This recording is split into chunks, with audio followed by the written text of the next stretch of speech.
नमस्कार विद्यार्थी मित्रांनो, कसे आहात तुम्ही सर्वजण? आय होप तुम्ही सर्वजण अगदी मजेत असणार. हो ना? सगळेजण हे आपापल्या अभ्यासामध्ये, खेळामध्ये अगदी मजेने एन्जॉय करत आहेत. विद्यार्थी मित्रांनो, आज आपण मराठीचा अभ्यास करणार आहोत. माझे नाव शोभा पाटील. मी तुम्हाला मराठी या विषयामध्ये आज लेखन विभाग हे शिकवणार आहे. आणि या लेखन विभागामध्ये आज आपण काय बघणार आहोत बरं? तर निबंध लेखन हा प्रकार आपण आज बघणार आहोत. विद्यार्थी मित्रांनो, निबंध हा प्रत्येकाच्या आवडीचा विषय असतो. प्रत्येकाला निबंध लिहायला अगदी छान असं आवडतं. तर ह्या निबंधामध्ये परीक्षेमध्ये तुम्हाला काही विषय दिलेले असतात. 2 ते 3 निबंधाचे 2 ते 3 पर्याय तुम्हाला दिलेले असतात आणि त्यापैकी एखादा योग्य पर्याय निवडून तुम्हाला त्याच्यावर आधारित निबंध लिहायचा असतो. मग हा निबंध लिहून घेताना तुम्हाला काही गोष्टींचे कटाक्षाने पालन करायचे असते. ह्या गोष्टींचे जे नियम आहेत ते तुम्हाला पाळायचे असते. मग कोणते बरं हे नियम असतात?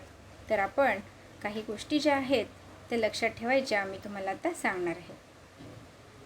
विद्यार्थी मित्रांनो, निबंध लेखन करताना खालील गोष्टी लक्षात ठेवा. पहिली गोष्ट, निबंधाचा विषय समजून घ्या. आकर्षक सुरुवात व शेवट परिणामकारक झाला पाहिजे. आणि तिसरा मुद्दा, निबंधाचा विस्तार मुद्देसूद झाला पाहिजे. मी तुम्हाला एक एक करून सर्व मुद्दे जे आहेत हे सर्व थोडक्यात समजवणार आहे. आता बघा, तुम्हाला निबंध लिहिताना प्रश्नपत्रिकेमध्ये काही पर्याय दिलेले असतील. 2 किंवा 3 पर्याय दिलेले असतील. त्यापैकी तुम्हाला एक निबंध लिहायचा आहे. मग पहिल्यांदा तुम्हाला कोणता निबंध लिहायचा आहे हे तुम्ही स्वतःशी समजून घ्यायला हवं की निबंधाचा विषय काय आहे. म्हणजे निबंधाचे वेगवेगळे विषय दिलेले असणार. समजा माझी आई हा निबंध लिहायचा आहे, किंवा माझी शाळा हा निबंध लिहायचा आहे, माझा आवडता नेता हा निबंध लिहायचा आहे. असे वेगळे वेगळे तुम्हाला जर पर्याय दिलेले असतील तर सुरुवातीला तुम्हाला नेमका कोणता विषय छानपैकी लिहिता येईल हे तुम्ही पहिले समजून घेतले पाहिजे. दुसरा मुद्दा, आकर्षक सुरुवात व शेवट परिणामकारक झाला पाहिजे. कुठलाही निबंध लिहिताना त्याची सुरुवात जी आहे ती आकर्षक म्हणजे काय, अट्रॅक्टिव्ह, छान अशी झाली पाहिजे. म्हणजे त्याचा आरंभ, सुरुवात हा जर अट्रॅक्टिव्ह असेल तर प्रत्येकाला निबंध वाचताना, म्हणजे तुमच्या शिक्षकांनासुद्धा निबंध वाचताना हा आकर्षक असल्यामुळे पुढे काय अशी उत्सुकता लागलेली असते आणि ते वाचत जातात. आणि त्यामध्ये आपण म्हणतो ना, first impression is last impression, त्याप्रकारे पहिल्यांदा सुरुवातच जर तुम्ही निबंधाची छान केली तर ती आकर्षक असा निबंध वाचायला सर्वांना आवडतो. त्याचप्रमाणे शेवटसुद्धा परिणामकारक झाला पाहिजे. विद्यार्थी मित्रांनो, तुम्ही सुरुवात केली आहे, छानपैकी सुरुवात केलेली आहे, परंतु शेवट मात्र अगदीच विषयाला धरून सुसंगत असा नसला तर काय फायदा. म्हणून निबंधाचा शेवटसुद्धा हा परिणामकारक झाला पाहिजे. ज्या विषयावर निबंध लिहितो आहे त्याच्याशी सुसंगतपणे हा निबंध लिहिला गेला पाहिजे. तिसरा मुद्दा, निबंधाचा विस्तार मुद्देसूद झाला पाहिजे. ज्याप्रमाणे सुरुवात तुम्ही छानपैकी आकर्षक पद्धतीने करतात, शेवटसुद्धा परिणामकारक करतात, परंतु मध्ये म्हणजे मध्यांतर जे असतं, निबंधाचा विस्तार जो आहे तो कशा पद्धतीने तुम्ही करता हे सुद्धा महत्त्वाचे असते. म्हणजे काय, तुम्हाला जे मुद्दे आहेत त्या मुद्द्यांनुसार अगदी मुद्द्याला धरून असा जो विस्तार आहे तो केला पाहिजे. चौथा मुद्दा, आपला विषय मांडताना म्हणी, कवितेच्या ओळी यांचा वापर करा. आता तुम्ही निबंध लिहित असता, तो जो काय विषयाला धरून तुम्ही निबंध लिहित असता तर त्याला सुसंगतपणे अशा तुम्ही म्हणी, जर आकर्षक म्हणी वापरल्या तर तुमचा निबंध हा छान होतो. किंवा कवितेच्या ओळी वापरल्या तर अगदी छान. म्हणजे बघा, जर तुम्हाला माझी शाळा हा निबंध लिहायचा झाला तर तुम्ही त्यामध्ये कवितेच्या ओळी वापरू शकतात. तुम्हाला प्रत्येकाला तुमची शाळा खूप आवडते, हो की नाही? मग ही आवडते मज मनापासून शाळा, लाविते लळा ही जसा माऊली बाळा. ही झाली कवितेची ओळ. ह्या कवितेच्या 2 ओळी जर तुम्ही टाकल्यात तर तुमचा विषय जो आहे तो खूपच छान पद्धतीने मांडला जातो. त्यानंतर म्हणी तुम्ही वापरू शकतात. माझी आई असेल तर आईसारखे दैवत साऱ्या जगतामध्ये नाही. अशा प्रकारच्या ओळी तुम्ही कवितेच्या ओळी किंवा म्हणी वापरू शकतात. 5वा मुद्दा आहे, निबंध लेखन करताना खाडाखोड गिचमिड लेखन नको.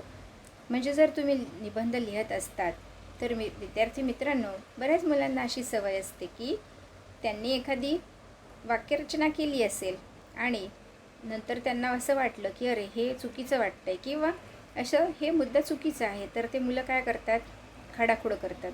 म्हणजे तिथे त्याच शब्दावरती किंवा त्याच वाक्यावरती पुन्हा पुन्हा खोडतात पेनाने, सारखं सारखं त्याच्यावरनं खोडतात. म्हणजेच काय, ते जे खाडाखोड होते ती चांगली दिसत नाही, बरी दिसत नाही आणि निबंध तुमचा हा आकर्षक असा वाटत नाही. म्हणून ही खाडाखोड केली तर निबंध हा दिसायला अगदी खराब वाटतो. अक्षर, सुंदर हस्ताक्षर ज्याप्रमाणे आवश्यक असतं त्याचप्रमाणे खाडाखोडसुद्धा असायला नको आणि नीटनेटके असे छान निबंध लेखन तुम्ही केले पाहिजे. गिचमिड लेखन नको. गिचमिड म्हणजे काय, तुम्ही लिहितात, खाडाखोड करतात, परत 2 शब्दांमध्ये व्यवस्थित अंतर न लिहिता असं एक प्रकारे म्हणतो ना आपण की मिक्स करतात, गिचमिड गिचमिड असं एकदम एकत्र, गिचमिड खिचडी म्हणतो आपण त्या प्रकारे, असं एकत्र 2 शब्दांमध्ये व्यवस्थित अंतर पाहिजे. छानपैकी वाक्यरचना असायला हवी आणि आपला निबंध हा छानपैकी लिहिला गेला पाहिजे. 6वा मुद्दा, सुवाच्य, सुटसुटीत हस्ताक्षर व टापटीपणा हवा. तुम्हाला प्रत्येकाला माहिती आहे की सुंदर अक्षर हा आपला दागिना असतो. जसं दागिना घातल्याने आपण छान दिसतो, त्याप्रकारे आपलं अक्षर जर छान असेल तर आपला पेपरही छान दिसतो, आपल्या वह्या, आपण जे काय लिखाणकाम करतो ते अगदी सुंदर दिसतं, हो की नाही? तर मग असं सुवाच्य आणि सुटसुटीत हस्ताक्षर असेल तर निबंध तुमचा छान होतो. सुवाच्य म्हणजे काय बरं, तर वाचता येण्याजोगे. आपल्याला तुमच्या शिक्षकांना, तुम्हाला सर्वांना वाचता येण्यासारखे म्हणजे सुवाच्य, वाचायला चांगले, वाचावयास योग्य असे सुवाच्य लेखन असायला हवे. सुटसुटीत, मग असे मी सांगितले की तुमचे जे मुद्दे आहेत, जे तुमचे लिखाण आहे ते सुटसुटीत असायला हवे, अगदी छान पद्धतशीरपणे तुमचे परिच्छेद केले गेले पाहिजे. त्यानंतर व्याकरणाचे सर्व नियम सांभाळून तुमचा जे काय स्वल्पविराम आणि पूर्णविराम आणि बरेचसे जे जिथे हवे असे तिथे सगळे व्याकरणाचे नियम सांभाळून जर तुम्ही सुटसुटीत असे हस्ताक्षर वापरून आणि टापटीपणा म्हणजे काय, टापटीपणा म्हणजे नीटनेटकेपणा, हे सर्व नियम वापरून जर तुम्ही निबंध लिहिला तर तुमचा निबंध छान होतो. टापटीपणा म्हणजे जसं आपण राहणीमान आपलं टापटीप असतं, प्रत्येकाला टापटीप राहायला आवडतं नाही का, तसं आपलं अक्षर, आपलं लिखाणकामसुद्धा टापटीप असायला हवं. म्हणजे आपला निबंध आणि जेणेकरून संपूर्ण पेपरच हा छान होतो. 7वा मुद्दा, लिहिलेला निबंध पुन्हा वाचून पहा.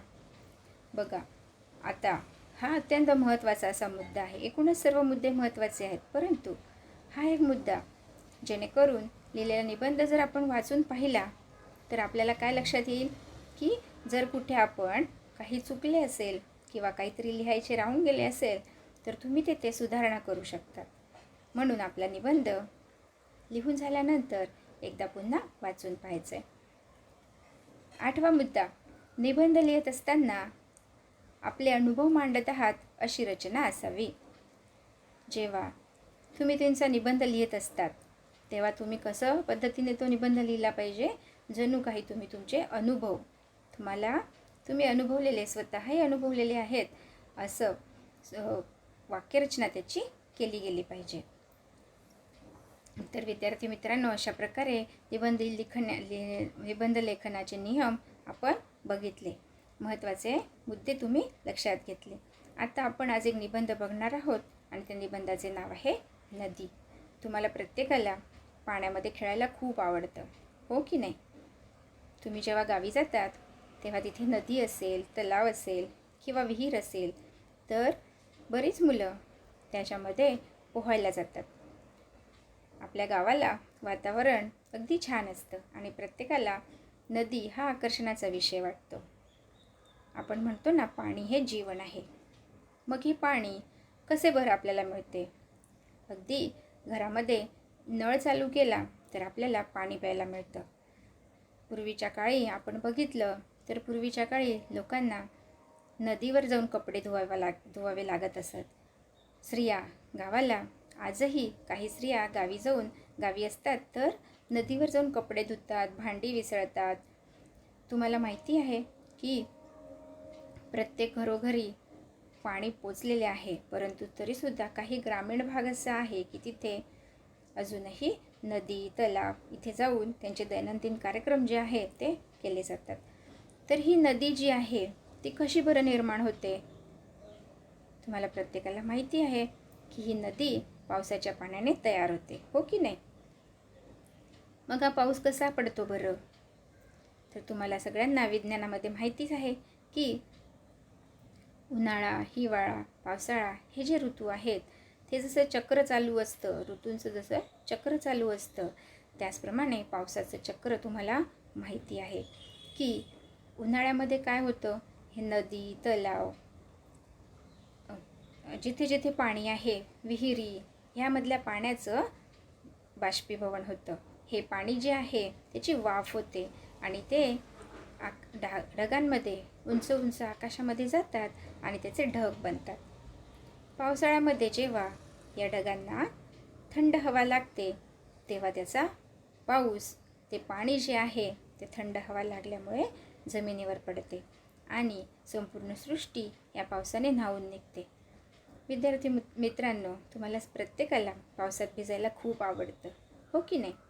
ये रे रे पावसा तुला देतो पैसा, हे गाणं, हे कविता तुम्हाला प्रत्येकाला अगदी तोंडपाठ आहे. तर ह्या पावसामध्ये प्रत्येकाला भिजायला आवडतं, नाचायला, खेळायला आवडतं.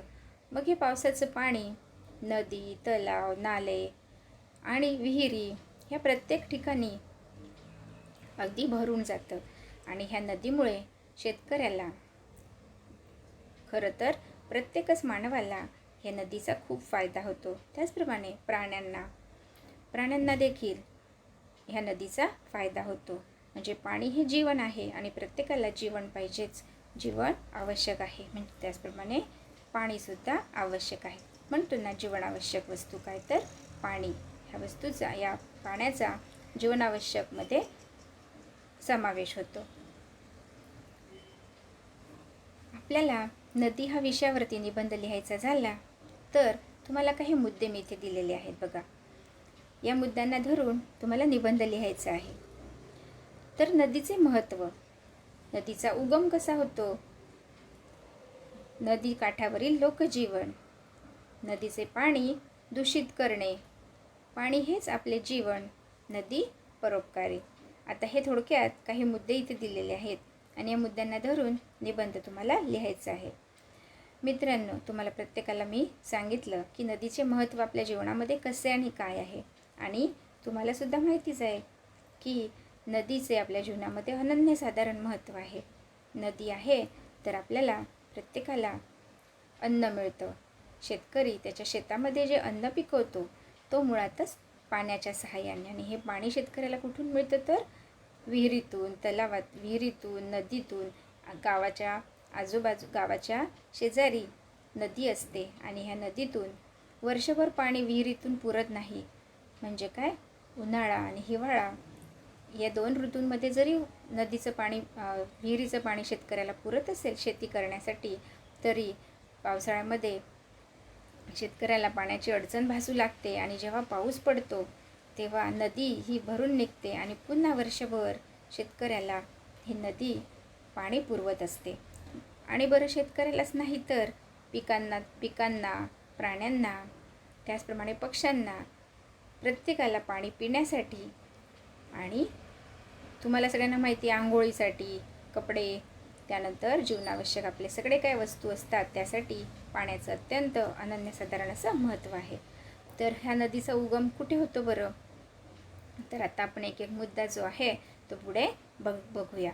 तर कशा प्रकारे आपण आपला निबंध लिहायचा आहे ते आता आपण बघूया. नदी आपली माता आहे. भारतात गंगा, नर्मदा, कृष्णा, गोदावरी, कावेरी अशा अनेक नद्या वाहतात. गंगा नदी फार पवित्र समजली जाते. विद्यार्थी मित्रांनो, आपल्याला काय सांगितलंय? पहिलंच वाक्य बघा काय दिलंय. नदी आपली माता आहे. तुम्हाला प्रत्येकाला माहिती आहे की माता म्हणजे कोण? तर आई. माता किती छान शब्द दिला बघा नदीला. आई ज्याप्रमाणे आपल्या मुलांना जीव लावते, प्रेम लावते आणि पहिले आपल्या मुलांना भरवते आणि त्यानंतर स्वतः खाते, तशी नदीसुद्धा काय आहे बरं? आईची भूमिका नदी निभावत असते. म्हणजेच काय? नदीला मातेचा दर्जा दिलेला आहे. आपल्या भारतामध्ये, आपल्या देशामध्ये गंगा, नर्मदा, कृष्णा, गोदावरी, कावेरी अशा अनेक नद्या वाहतात. तुम्हाला प्रत्येकाला माहिती आहेत की ह्या नद्या अनेक गावांमधून, शहरांमधून वाहत डोंगरावरून, तुम्हाला माहिती आहे की डोंगरावरती नदीचा उगम होतो. पावसाचे पाणी हे डोंगरावर पडते आणि ते पुढे वाहत जाऊन नदीला मिळते आणि मग काय? नद्या पुढे जाऊन समुद्राला जाऊन मिळतात, हो की नाही? तर मग या ज्या अनेक नद्या आहेत, ह्या अशा अनेक नद्या आपल्या भारतामध्ये वाहतात. त्यामध्ये गंगा नदी फार पवित्र समजली जाते आणि तुम्हाला प्रत्येकाला माहिती आहे की गंगा नदी जी आहे ती फार पवित्र समजली जाते. तुम्हाला त्या स्क्रीनवरती चित्र दाखवलेलं आहे बघा. त्याच्यामध्ये तुम्हाला काय दिसते? तर नदी दिसते बघा. आजूबाजूला डोंगर आहेत आणि या डोंगरामधून नदीचा उगम होतो. नदीचा उगम डोंगरातून होतो. तिचा मार्ग फार खडतर असतो. ती आपल्या पाण्याने आजूबाजूचा प्रदेश सुपीक करते. नदीचा उगम डोंगरातून होतो म्हणजे काय? उगम होतो म्हणजे काय? ती तिथून प्रकट होते, तिथून ती निर्माण होते. नदी डोंगरातून येते म्हणजे काय? अचानक प्रकट होते का? नाही. तर पावसाचे पाणी ह्या डोंगरांमध्ये पडते आणि मग ते हळूहळू ते पाणी डोंगर उतार होतं आणि खाली येऊन ते नदी निर्माण होते. आणि अशी ही नदी जी आहे ती डोंगरातून वाहत येऊन पुढे तिचा मार्ग ही मार्गक्रमत असते. तुम्ही कधी बघितलंय का नदी थांबलेली? नाही. तर ही नदी पुढे वाहत जाते. मग त्या वाहत असताना तिला मध्ये रस्त्यामध्ये काय अडचणी येतात? तर तिचा मार्ग फार खडतर असतो. म्हणजे काय? तो तिचा मार्ग अवघड असतो. खडतर म्हणजे अवघड, कठीण असा असतो. मार्ग म्हणजे रस्ता.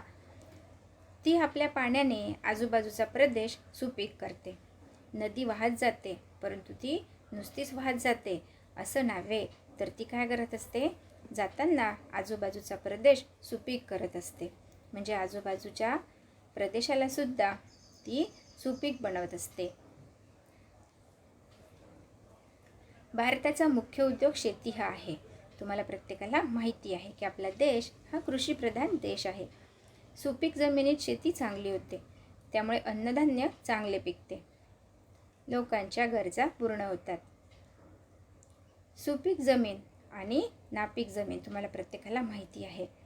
जर जमीन सुपीक असेल, चांगले पीक देणारी असेल, तर तिथे शेती चांगली होते, त्यामुळे अन्नधान्य चांगले पिकते.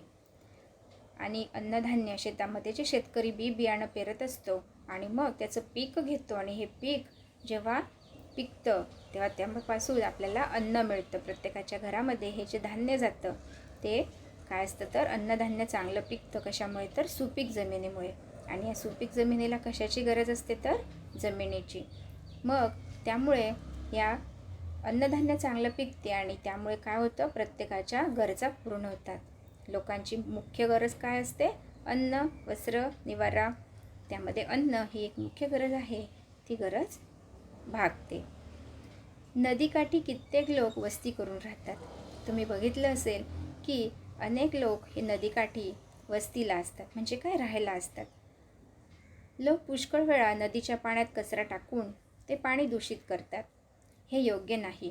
तुम्हाला योग्य वाटते का बघा बरं. तुम्हाला एक चित्र दाखवलेलं आहे स्क्रीनवरती. एक मनुष्य जो आहे तो निर्माल्य का काय कचरा टाकतो बघा त्या नदीमध्ये. किती वाईट वाटतं अशी घाण बघून. आणि हा जे दूषित करतात पाण्याला.